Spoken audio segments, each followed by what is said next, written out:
Hello, good day mga boss. Joy ulit ng DIY ko Rips. So, may share lang ako, no? So, gumagawa kasi ako ngayon ng horn harness. Yan. So, ito is with multiple function. So, ano-ano yung mga function nito?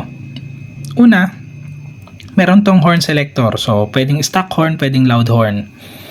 Pangalawa, pwede tong mag-interrupter, pwedeng hindi. So, combination niya. Kung gusto niyo naka-interrupter yung tunog, pwede ring hindi. Pangatlo, pwede to may pass light, pwedeng wala. So, pwede nyo i-mix up yon, no? For example, gusto nyo naka-stock horn, tapos may interrupter, may passing, pwede. Gusto nyo stock horn lang, naka-interrupter lang, walang passing, pwede din. Pwede rin naman na naka-stock horn, may passing pero walang interrupter, pwede din yun. Tapos, kung gusto nyo naman naka-loud horn, pwede din. Loud horn lang, pwede. Kung gusto niyo naman loud horn na may passing, pwede. Kung gusto niyo loud horn na may passing na may interrupter, pwede. Kung gusto niyo loud horn na may interrupter lang pero walang passing, pwede. So, kayo nang bahala kung paano niyo siya gustong gamitin. Yan. So, kailangan niyo ng tatlong halo switch doon. Una, syempre, kung gusto niyo naka-stock horn or loud horn, syempre, mamimili kayo. Pipindutin niyo doon sa halo switch na yon. Pangalawa, yung may passing ba siya o wala. So, kailangan nyo ng pangalawang halo switch. Pangatlo, kung naka-interrupter ba siya o hindi. So, depende no kung paano nyo gusto laruin yung pinaka horn setup nyo. So, nasa inyo na yon. Kung gusto nyo mapanood yung demonstration nito, nandun to sa may Motovlog 149 kung di ako nagkakamali.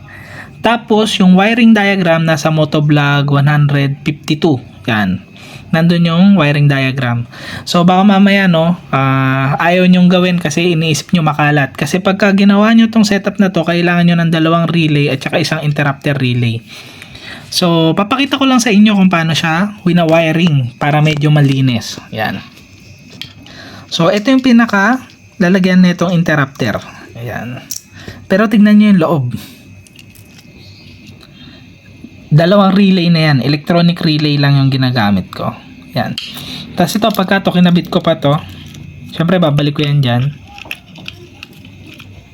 Yan. So, ito na lang yung pinaka itatago nyo. Tapos, papagapang na lang kayo ng mga wire. Ganun lang siya, no? Although, doon sa wiring diagram ko, ang ginamit ko doon is yung mga normal relay, yung mga malalaki. Pero, pagka wina-wiring ko kasi to, electronic relay na lang yung ginagamit ko.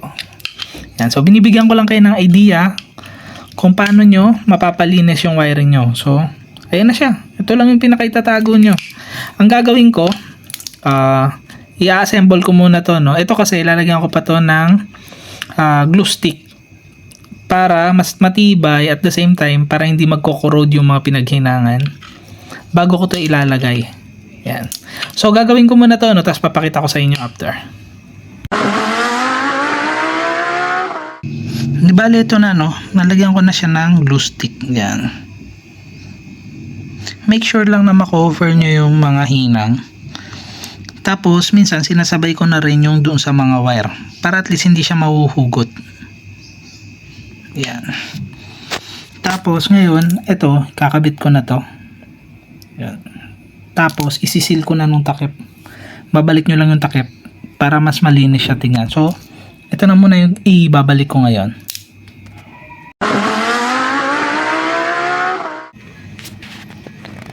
Bale, ito na. Yan na siya. So, ito na lang yung pinaka-itatago nyo. Yan. Sumiikot pa rin yan. Ayun, o. Ito yung pinakatakip. Google nyo na lang. Yan. Yan. So, sipin nyo. Ganito lang kaliit yung pinaka horn module harness nyo. Pero ang daming function.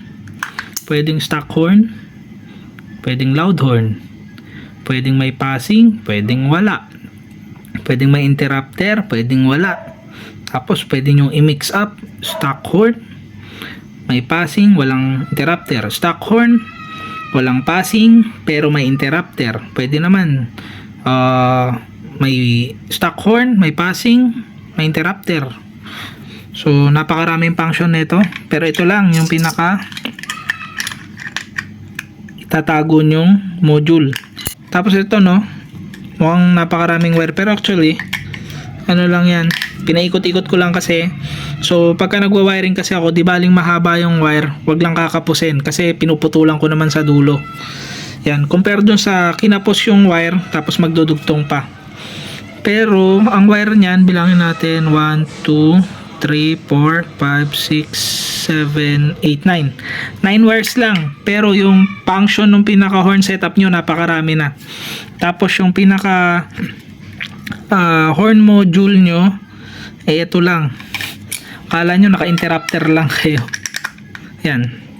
Ito lang itatabi nyo. Yan. So, tapusin na natin tong video na to, no? Binigyan ko lang kayo ng idea kung paano ko siya ginagawa para hindi makalat. Ito lang. Yan. Nandyan lang. So, ingat kayong lahat. Ride safe. God bless.